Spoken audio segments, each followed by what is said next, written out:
आज हम लोग एक केस डिस्कस करेंगे जिसमें पेशेंट कार्डियक एरिथमियास करके आते हैं। कार्डियक एरिथमिया क्या होता है, इसमें अगर हम लोग देखने की कोशिश करें तो हम देखेंगे कि ईसीजी की जो वेव्स होती हैं बहुत नजदीक नजदीक चल रही हैं, बहुत पास पास, जल्दी जल्दी जल्दी जल्दी जल्दी जल्दी चल रही है। इसका क्या मतलब है कि हार्ट की बीट बहुत रैपिड हो गई है, रिथम साइनस नहीं है, रिथम में एरिथमिया हो रहा है। इसका मतलब हुआ कि हार्ट जब कॉन्ट्रैक्ट करता है तो ऑरिकल्स और वेंट्रिकल्स सिंक्रोनाइज होकर के कॉन्ट्रैक्ट और रिलैक्स करती है। एक चैम्बर फूलता है, दूसरा पिचकता है, फूलता है, पिचकता है, तो ब्लड भरता है और ब्लड प्रेशर मेंटेन होता है। एरिथमिया यानी कि ये जो एरिथमिया हो रहा है इसको एट्रियल फ्लटर या एट्रियल फिब्रिलेशन एरिथमिया कहते हैं। इसका मतलब है कि हार्ट की जो ऑरिकल है वो इरेगुलर बीट करने लगती है,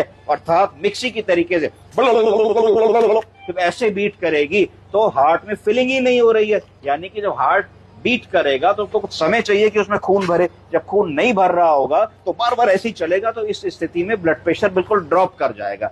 ऐसे पेशेंट को इमरजेंसी में हम लोगों को कैसे रिससिटेट करना है, पहले हम लोग को एक सेंट्रल वीनस एक्सेस सिक्योर कर लेना है, जिससे कि हम अपने मरीज को जो भी वेजो एक्टिव ड्रग्स हैं जैसे कि इनका नॉरएड्रेनालिन और वेजोप्रेसिन वो दे करके हम सबसे पहले कोशिश करेंगे कि थोड़ा सा बीपी सिक्योर करने की कोशिश करें, क्योंकि पेशेंट अनकॉन्शियस हो चुके हैं, रेस्पिरेशन ठीक नहीं है, कोल्ड कामी स्किन है, हाइपोक्सिया हो रहा है, ऑक्सीजन नहीं मेंटेन कर रहे हैं, तो तुरंत हम एक ट्यूब डाल के इंटुबेट कर देंगे और इंटुबेट करके वेंटिलेट कर देंगे, जरूरत पड़ेगी थोड़ा सा सीडेट कर देंगे।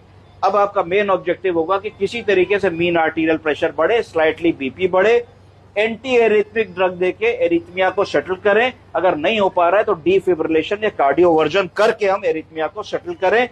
उसके बाद ये सब चीज जैसे सेटल होती है तो हम देखते हैं कि रिथम रेगुलर आ गई, हार्ट रेट 100 आ गया है, SpO2 मेंटेन कर रहा है, पेशेंट को एक्सट्रूबेट करने का टाइम आ गया है, सीडेशन से आउट हो गए हैं। तो रुक जाइए बाबूजी, परेशान मत होइए, अभी हम आपकी ये ट्यूब निकाल देते हैं। पंडित जी परेशान मत होइए, अब हम मरीज को एक्सट्रूबेट कर देंगे और एक्सट्रूबेट करते ही मरीज को बेटर फील होगा, क्योंकि ये थोड़ा सा परेशान हो रहे हैं ट्यूब से, क्योंकि इस समय होश में आ गए हैं और इनका सीडेशन हम लोगों ने बंद कर दिया था जिससे एक्सट्रूबेट कर सकें। तो ट्यूब की पहले हम लोगों ने एयर निकाल ली बलून से, बलून पिचक गया, 8 नंबर की ट्यूब थी और हमने धीरे से इस ट्यूब को पुश करके बाहर निकाल लिया। इस ट्यूब को बाहर निकाल लिया हम लोग ने बिल्कुल, क्योंकि कली पड़ी थी तो ट्यूब कोई ब्लॉक नहीं है, कोई किंक्ड नहीं है। जब